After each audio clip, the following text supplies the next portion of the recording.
Hi everyone, welcome to UTV Gooner and our show, The Shooting Lone Star with Ram from the Austin Gooners. Hi bro, how are you? Hey man, it's been a good week.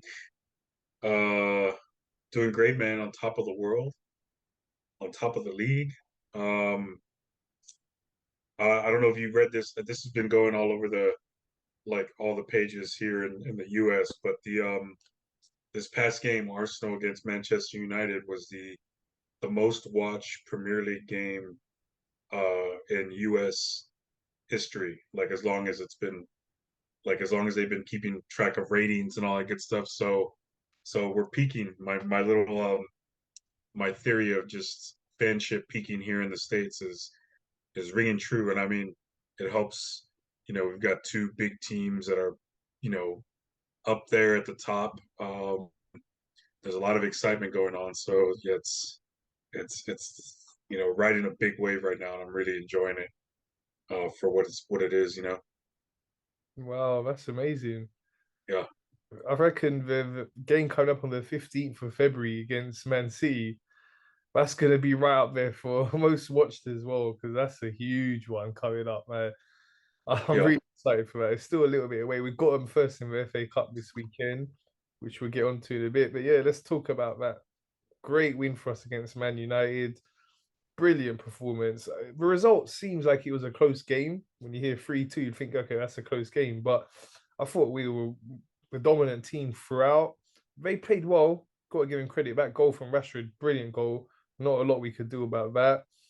Just the way we responded. When we go a goal down, we don't drop our heads. You can see the players, they're all picking themselves up. Let's go, let's go. And we just went straight at them.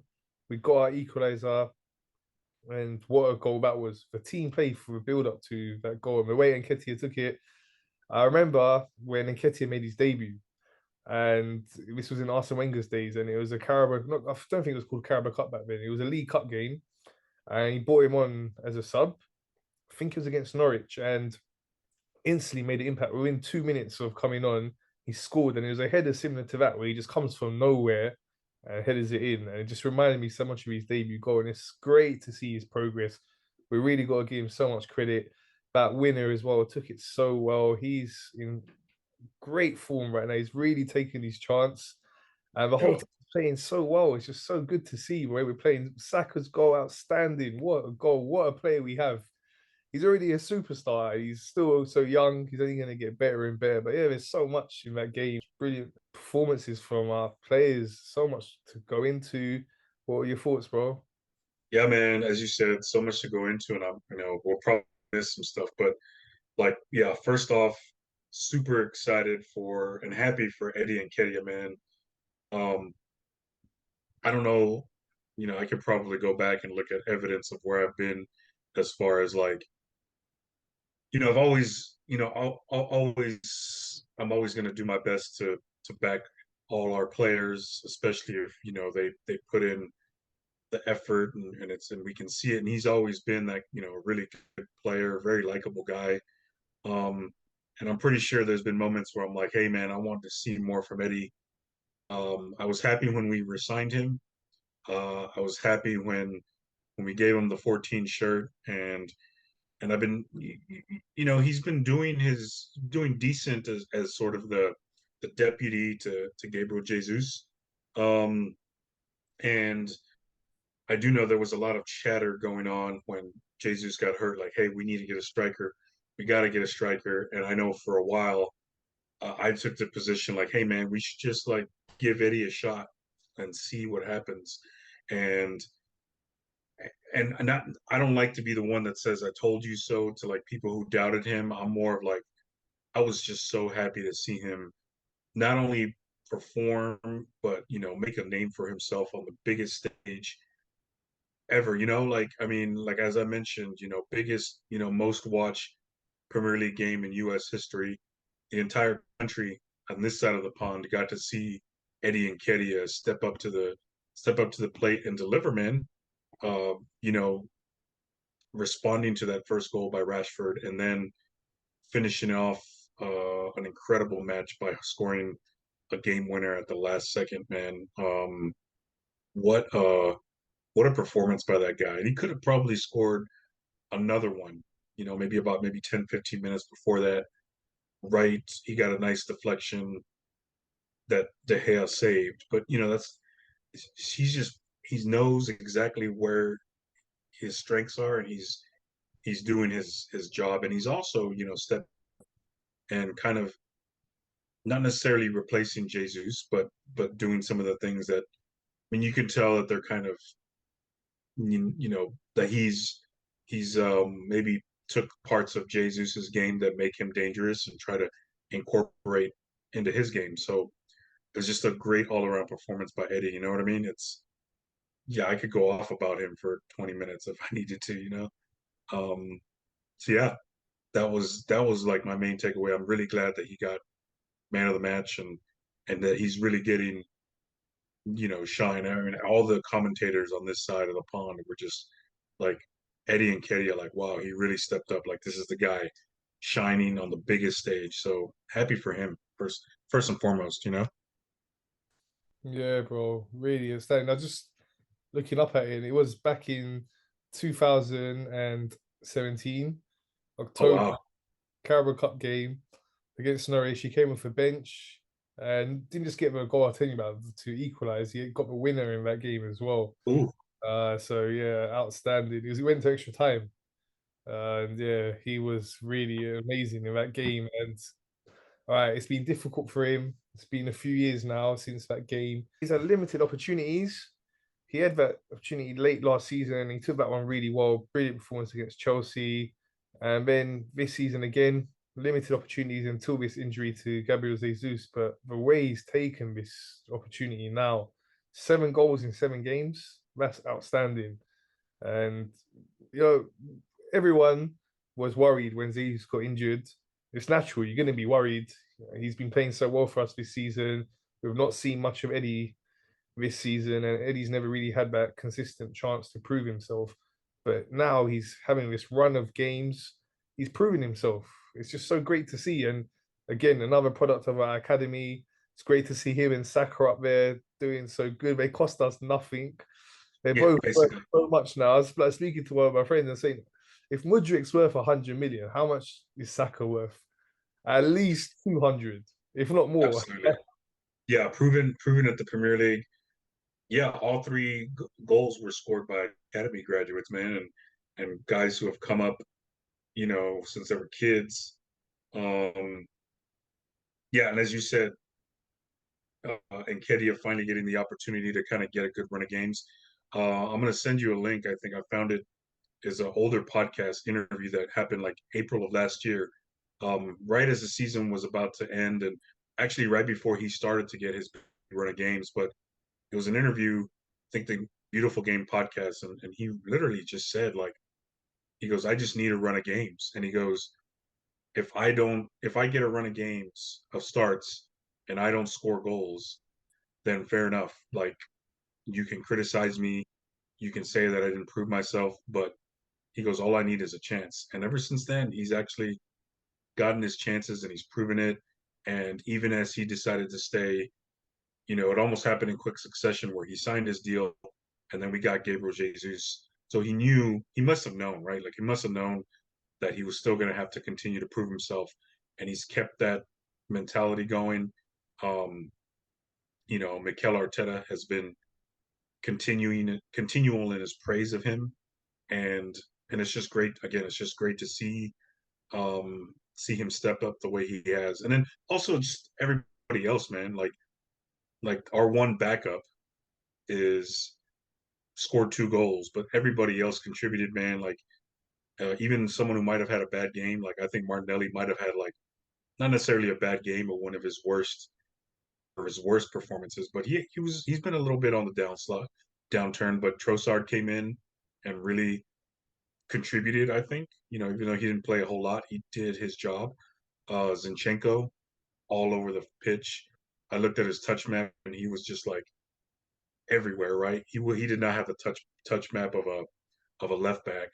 Um, Ben White, I would say, would probably have the worst game, but it wasn't like he was terrible. He did get a yellow card early in the match, and I think it was a genius substitution by Arteta to take him off at halftime. because who knows how the game would have turned out if we were playing with 10 men. And Tomiyasu came in, struggled early, but kept at it and did his thing. So just overall, like a wonderful performance by the whole team, you know? Yeah, bro. As you said, so many players played so well, but in this game, I think Zinchenko was the best player on the pitch. Mhm. Was everywhere. They showed we have a program here called Match of the Day. Mhm. They show the highlights of all the Premier League games, and they done an analysis in that, and they were showing that all the touches he had. He had the most touches. It was 85, if I remember right. And we're just showing the heat map of where he was, and it was all over the pitch. Like literally, he is the engine on him, and just for drive and determination. We see the passion he has. We saw he was doing the team talk before the game with the players in the group, in the huddle, and yeah, but just the way he plays. I was speaking to one of my friends who's a Liverpool fan who's like, yeah, Robinson's the best left back in the league. I was like, okay, overall, in recent times, yeah, you say got to say Robertson is, but at the moment, on current form, Zinchenko is, and Zinchenko is the modern type of fullback we see now that he doesn't really play as the traditional left back who is going down the wing trying to overlap the winger in front and provide crosses into the box, which is what something Robertson is very good at. Zinchenko plays more like a central midfielder. I'm Mhm. trying to say he plays all over the place. Like he plays that free role where he's just all over the pitch. You can many times in the game against Man United, I saw him right on the other side of the pitch, on Mhm. our right hand side. Amazing, bro. Really, I think he's one hell of a buy for us. Someone was saying to me in one of the videos I've done after the Man United game, Pep must be regretting selling Zinchenko to us, and I'm pretty sure 100%. he must be. And I saw an interview that he was doing that was making the rounds how he mentioned when he came into the squad, um, he said we need to forget about this top three, top four business, and we need to think about winning the league. And he said a few people in the locker room like kind of laughed at him. You know, maybe he's being dramatic, but I also wouldn't put it past players to be like, especially early on, like, hey, like, okay, like look at this guy like coming in and just being bold or whatever. But and then he was like, nobody's laughing now, and he's right. And I think him and Jesus, I think, are going to prove to be some of the biggest signings that Arteta has made, simply because like they brought that winning mentality into the group. Not that the group didn't already have it, but you know, it's part of like the DNA. And I've been reading a little bit about the Invincibles, right? I'll even show it. I don't know. It's eight Lawrence, the Invincibles. I don't know if you can see it, but like I started reading it, and like at the beginning of it is really just talking about the lead up to like the disappointments that happened and the players that were brought in and how everything got mixed in together to kind of create the team that ended up not losing a single game. And you kind of seen a little bit of parallels, or at least I am, with there's something in this DNA of this team that you know it's almost like we had to experience that heartbreak last year of missing out on top four at the last minute, the last three games, um, to where it just drove them to kind of get into this different space where and then on top of that, then you mix in guys like Zinchenko and Jesus who have won multiple times, who have seen what it takes to win Premier League trophies and get into the Champions League and get to the finals. Um, I feel like I don't want to speak ahead, and this we're barely halfway at the halfway point, but I think a guy like Zinchenko and Jesus, they bring that mentality and the way you see the way that they were celebrating at the end of the game, more so Zinchenko, but that guy was losing it. And you can really see that he's bought in. He's not coming in and saying like, I know how to win, do it my way. He's more like, hey, like this is what it takes to win. I want to be a part of this now. And so he's really just himself into the culture. And I think that's a lot more effective than coming in and being like a leader, although maybe he is a leader, but like, just being part of the group and really just endearing himself to everybody else and just taking ownership of everything. And I think that's going to be so exciting to see it play out because it looks like he's finally starting to get healthy, playing more regularly. Um, and I'm excited to see what the second half of the season brings. Yeah, well, one point that you're making in our video last week about you could see watching the players are having so much fun. You can Yeah. see the joy they're having together. And it was something he said in his team talk before the Man United game. He mentioned that I said to the players that we've got to enjoy these times because when we retire, it's something along the lines of said that when we retire, we're gonna look back and regret Yeah. we don't enjoy these sort of opportunities and these sort of occasions and games. And yeah, you can see, the unity in the team, the happiness after that win. It's just such a nice feeling to win so late in a game like that. We all would like a nice, comfortable 3-4-0 win. That's obviously the best case scenario in any game. But it's also really nice when you get them games when you win right towards the end. We done it against Wolves last season. But this one reminded me of the one we done against Man United back in 2006. Hmm. Long way back, and it was last minute Thierry Henry header for us to win the game 2-1. And the scenes, oh my God, is very similar to how it was on Sunday. Everyone was so happy. I was behind that goal for that game in 2006. And when that header went in, oh, the stadium erupted. And then afterwards, outside the stadium, everyone was so buzzing. So it reminded me of that. And so, in football, getting them late winners does give you great joy really. As much as we want to see nice, comfortable wins, it's nice to have a win like that every so often. And it was a vitally important win. So let's talk about the overall picture now then. So halfway Yeah. through the season exactly now, we've got 50 points. That's amazing. We've only dropped 7 points all season. Right? That is an unbelievable start to the season. That I was reading the stat that Man City, as dominant as they've been in the last 5 years, they won 4 of the last 5 Premier Leagues. Only in one of them seasons did they have more points than this. Hmm. I think they had 55 out of 19 in one season. They only dropped two. Right? But apart Hmm. from that, they've not got to this amount of points. So it's an amazing start. Like I was saying to you last week, even if Man City were having a much better season and Liverpool having a great season as well, we would still be right up there because the start we had, we've been taking care of business. To only drop 7 points, it's just amazing. So brilliant start. We've got this nice cushion now on Man City, 5 points with a game in hand. I think Man United are now out of the title race. I think we've put their title race to bed. We were speaking about that last week because the week Yeah. before we were talking about how all the Man United fans were like, "Oh, we beat City. We're coming for you."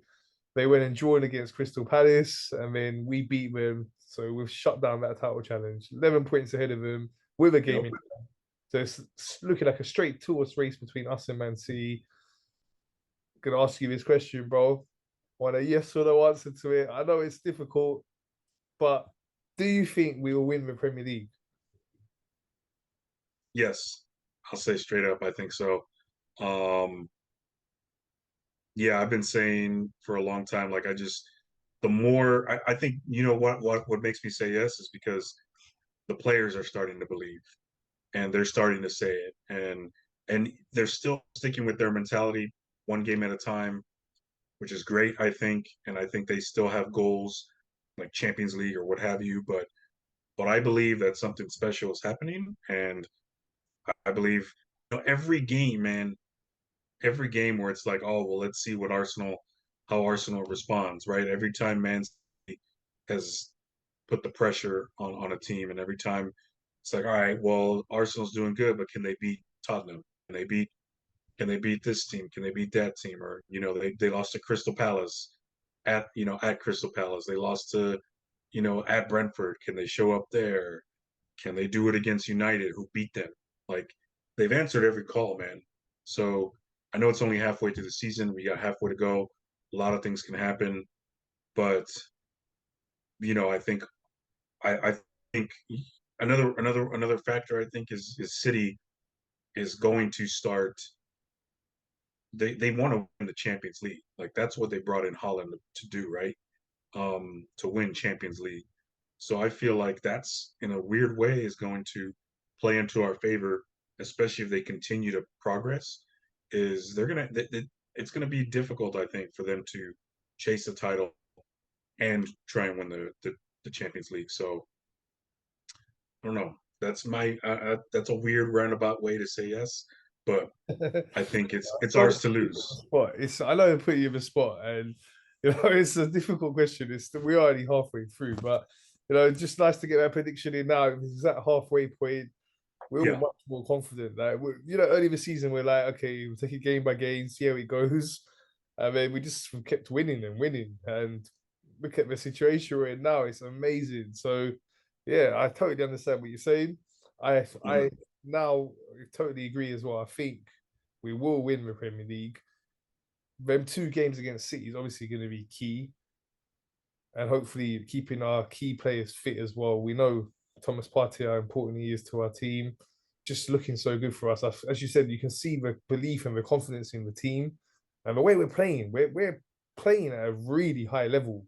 You can see that Man United have been in good form, and they came here and as I said at the start, it looked like it was a close game when you look at the scoreline, but we were by far the better team, as we were against them at Old Trafford as well. We were much better than Bayern, but only lost from having this season. So yeah, but I'm really confident, super excited. It's now on to the FA Cup, which is against Man City, our main title rival. So it's going to be a really important game in terms of all right, the FA Cup in the situation we're in now. It's not going to be in the top priorities for us. It's going to be interesting to see what Arteta does in terms of team selection, but psychologically, we can put a big blow to City ahead of that game of them coming here on the 15th February. If we can beat them there in the FA Cup, they're going to be like obviously more nervous coming here on the 15th of February.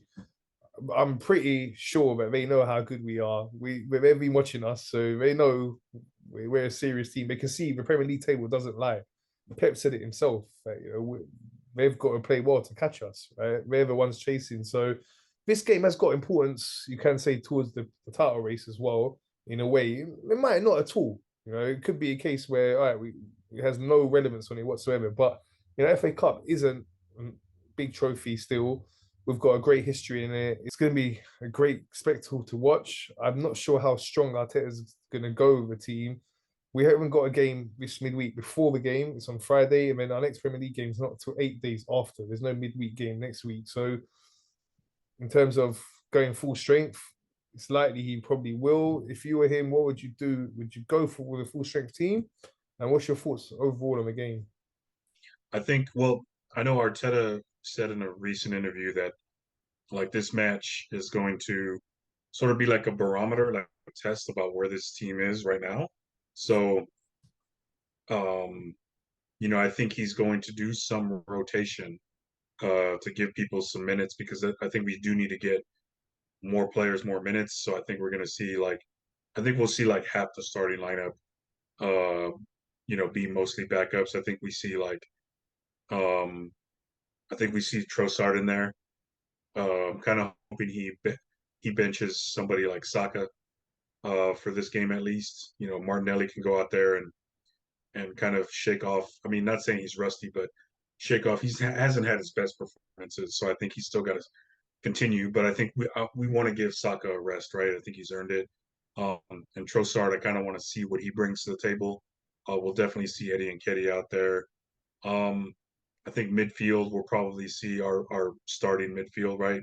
Odegaard, Party, and Xhaka. I think our back four will probably our defense will see like some rotation, and we'll see Turner go in there to spell Ramsdale. Saliba, Tomiyasu should get a start. And I think maybe we should even put Rob Holding in there and Tierney. I kind of hope Tierney gets a chance to kind of get some minutes because I feel like with Tierney, what we're doing is trying to make sure he lasts the whole season so we can use him at the end a lot. Again, a lot of these players, a lot of these guys that I've named, like the backups, they're going to be called upon and they're going to be an important role as the season comes to an end and all the games become bigger. Um, so I think we're going to see. So what I've described is probably like a 50-50 rotation. Like I don't think every single player is going to get rotated out. And I think even the players that do get a bench, you know, depending on how the game is going, right?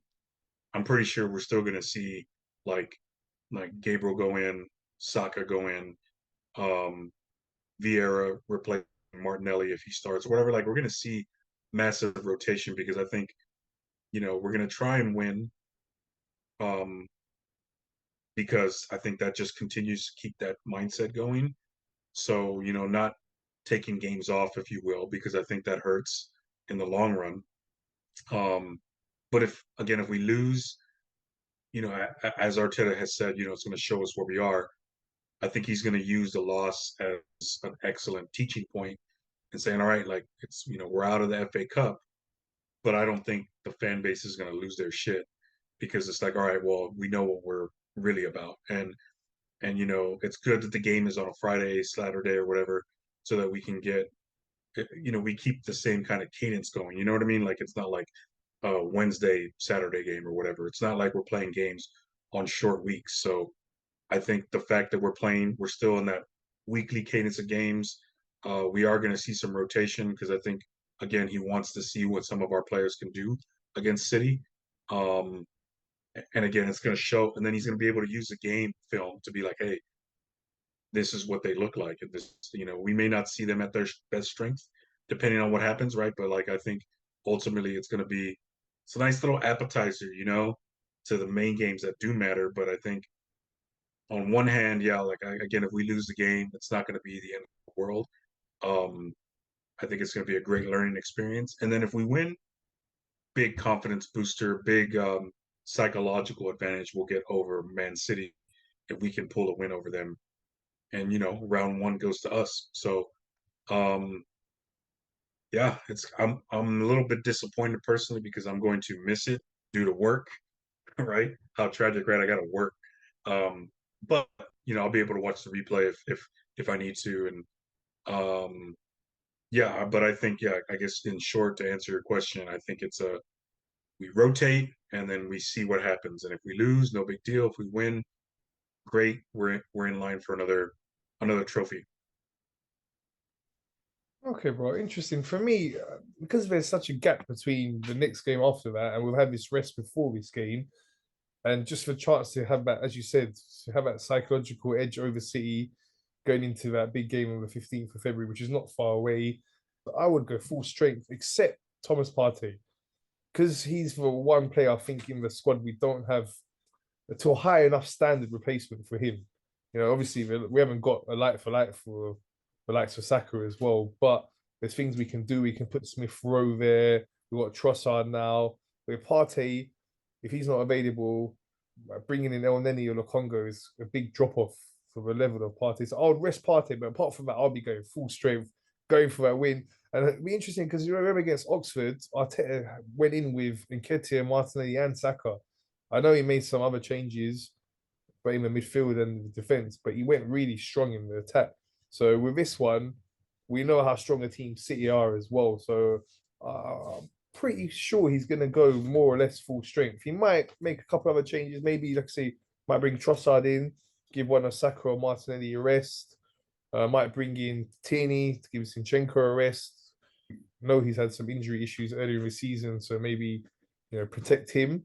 It'd be interesting to see come 7 o'clock on Friday night what team Arteta goes in with, but I think he's going to go quite a full strength team, and I think City too will go with quite a full strength team.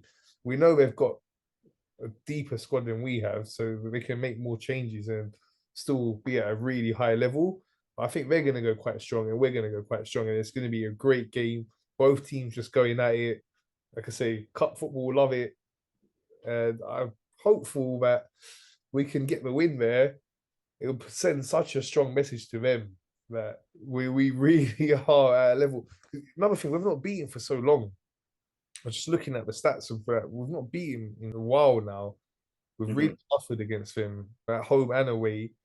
Last season, we should have really beaten here at home. They got lucky. We know things went against us in that game. They got that late winner, but it will really help us psychologically for us and for them to put in them thoughts in their mind that we are now capable of beating them and they're going to have a real hard time coming here on the 15th of February. I'm sure they already know that, but if we can beat them in this game, that will really go further to push that in their minds. Let's get into a prediction for that one now. I'll go first this time. believe it's going to be a real tight game. I'm hoping for one of them high quality end to end games, high scoring. I'm going for a 2-2 draw, which will then mean there'll be a replay. I know that's an extra game, but then they're gonna have an extra game too, so it's okay. If we're having to have an extra game, it's not ideal having extra games when there's so many games going on already, and it's a condensed season already due to the World Cup. But they're gonna have the same issue having an extra game too. Mhm. Then we'll get them back here and beat them to progress to the next I like round. that. Yeah, what's your I'm gonna bet? say I'm gonna say we end it straight up and we beat them 3-2. Yeah, I'm gonna say 3-2. I think it's kind of struck something in my brain when you said like, yeah, we hadn't beaten them in a long time. So it's kind of like that situation last year with Liverpool and how we it was a big psychological boost to score in the first minute, which is kind of overcoming. So I think our team is building off a lot of the heartbreak that happened the year before, and City broke our hearts 2 times, man. So I feel like Arteta's going to set them up to do well and win, and it's going to be up to the players. Um, and I think if we start a strong midfield, like I think if we see Lokonga in there, it might be a story. But if we start a strong midfield, I think we're going to have a great opportunity um, to upset them. But again, they're going to be City, and they've got $100 million players on the bench, so it's going to be tough. But I think we steal a win, 3-2, and really get the mind games going. That's what I'm going to call. Yeah, bro, that would be amazing if we can win it there and then. Just looking at, so as I was saying to you, we're not beating them in a long time in the league. It's actually 2015 is the last time we beat them in the Premier League. That was at our place 2-1. Since then, I'm just going to run through the results in the Premier League with you. We've got a great record against them in the FA Cup. We've beaten them twice in the FA Cup since this period in the semi-finals. But in the league, after that win in 2015, we had a 2-2 draw against them away. Then we lost 2-1 in the following season, and then a 2-2 that was away, and a 2-2 draw at home. Then the following season after that, this is now going into the 2017 season, we lost 3-1 away to them and 3-0 at home. I mean, in the 2018-2019 season, we lost 2-0 at home and 3-1 away. I mean, in the 2019-2020 season, we lost both games 3-0 to them. And then in the 2020-2021 season, we lost both games 1-0 to them. And then going into the 2021 and 2022 season, we lost, I don't even want to say this scoreline, it's ridiculous, 5-0 away to them. And that was right at the start of last season. It shows you how far we've come, bro. Just when you look back and see a result like that, with this team, that would never happen. But that's how bad we were not that long ago, bro. That was only start of last season, 5-0. And then the home game, as we talked about, which we were unlucky, we lost 2-1. So that's real dominance from them over us. We're going back to 2015, bro. We're talking 7 years since we beat them in a league game. However, in the two FA Cup games we had against them, great victories we had over them in the semi-finals of FA Cup in 2020 and back in 2017. But overall, they've really had a huge dominance over us in these last 7 years. We're talking now, so really, it's so important we get this win against them. Hopefully, it'll be on Friday, but the most important one's the one coming up on 15th of February. Yeah. It's really important. We're due to beat them in the league. When I looked at that now, I knew it'd been a while, but just when I look back to see how far back it goes, and I saw 2015, I was surprised it's been that long. You know, yeah, now that I think about it, yeah, if we were to tie them and have another match against them or even lose, like it wouldn't be a tragedy. Like I just want to see them compete, you know, play them strong, and then I just feel like the win would be the biggest psychological boost. But I also could be wrong. Just kind of think about how well we respond when we lose, and or just even have a draw or just a bad performance, and we're always responding very, very well. Um, another not necessarily stat, but like an instance, the first ever match that I watched with the Austin Gooners, was August 12th, 2018, the first game of the 18-19 season, and it was against Manchester City at home, and we lost 2-0. It wasn't even that close if I think about it. Peter Cech, is that his name? He was our starting goalie. We had Socrates, Mustafi, Bellerin, and Maitland-Niles as our back four. We had Guendouzi, Ramsey, Ozil, Xhaka, Mkhitaryan, and Aubameyang as our as our starting 11. Xhaka is the only one that remains from that day, and I just remember it was a horrible, horrible match in terms of like we got our ass beat, but I had a lot of fun, and I was like, you know what? I think I'm gonna ride with these guys. Like that, I instantly, decided that I was just gonna stick and be an Arsenal fan because I was like, you know what? It was an ugly day, but I got drunk. I was having a good time. I got someone's phone number. I was like, hey man, this is cool. But yeah, like that's crazy. I just pulled up when you were going with all the results. I was like, you know what? I remember Man City was the first game I watched. Gabriel Jesus came on in the 79th minute to sub for Sergio Agüero. So how far we've come. How far this has been. It's been a big. A lot has changed in 4 years, 5 years. Yeah, well, talking of that, so I just looked at the lineup for that game that was really hard to watch at the start of last season. We lost there 5-0. Yeah, I'm gonna read out the back five, right? It's a completely Yeah. different back five we have now. So Bernd Leno was in goal, right back Cedric. Then we had three centre backs, which were Callum Chambers, Rob Holding, Said Kazanach, and left wing back was Kieran Tierney. Right, that was the back five. And we're talking only a season ago and a half, season and a half now, because we're halfway through this season, right? Yeah. That's a whole different back. But we know how strong our defense is now. So it's just amazing the turnaround I've had in such a short space of time. It's been so good. And yeah, there's no, like I say, there's no way the team we have now would struggle that badly against them. And I think we can match them. We can go toe to toe with them. And we're more than capable of beating them. And yeah, looking forward to us showing it. If not this Friday, I'm very confident here of the game of the 15th. They're not beating us here. We're gonna beat them here. This, like I said, FA Cup game. We don't know what lineup we're gonna go with. It's at their ground. We know they are a great team. We've got to give them a lot of credit as well. They are a really good team. So yeah, bro, looking forward to this game. But I'm really buzzing for that one on the 15th February already. I'm counting down the days to that one. But yeah, That'll be the one. yeah, bro, that's the main one. But yeah, so as we normally do, before we go, let's do some predictions for some of the big games coming up this weekend. So just looking at some of the ties, could hopefully see an upset in this one. What's your prediction for Preston versus Tottenham?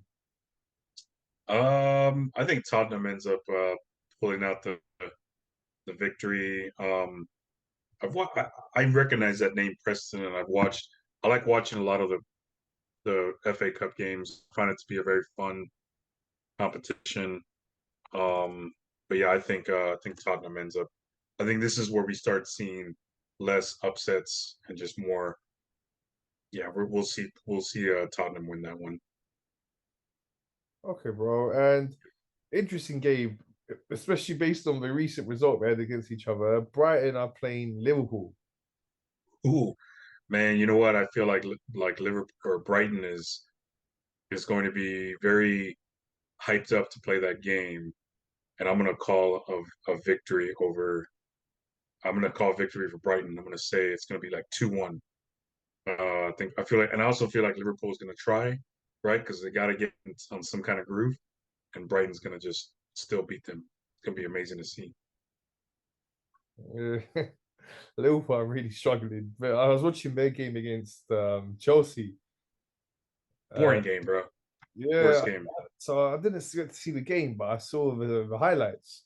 And I read up the stats, and everything I read said it was just a really dismal game. Two teams that are really struggling. There wasn't a lot of attacking play. When I was looking at the league table, it's just so great to see 21 points clear of them both. Yeah, absolutely. Yeah, they're just and they showed it. They really are. very mid-table, very poor teams right now.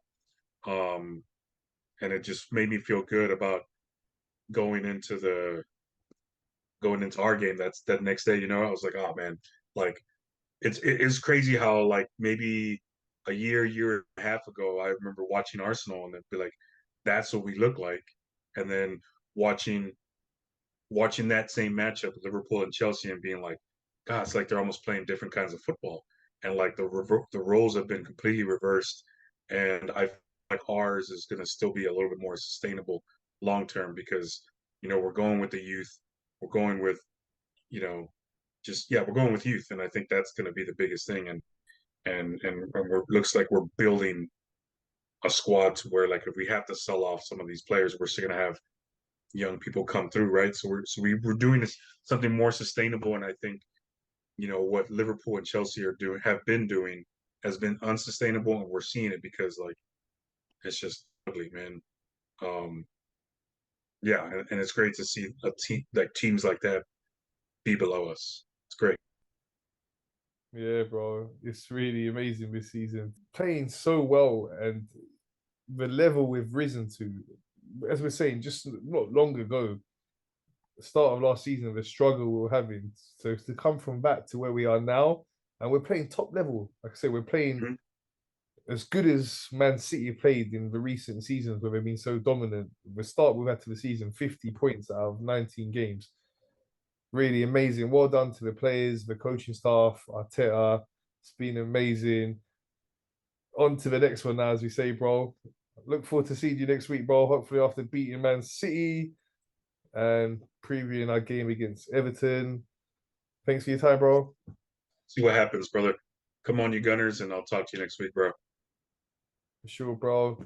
So that's all from us. Thanks for watching. Please remember to subscribe, like, and share.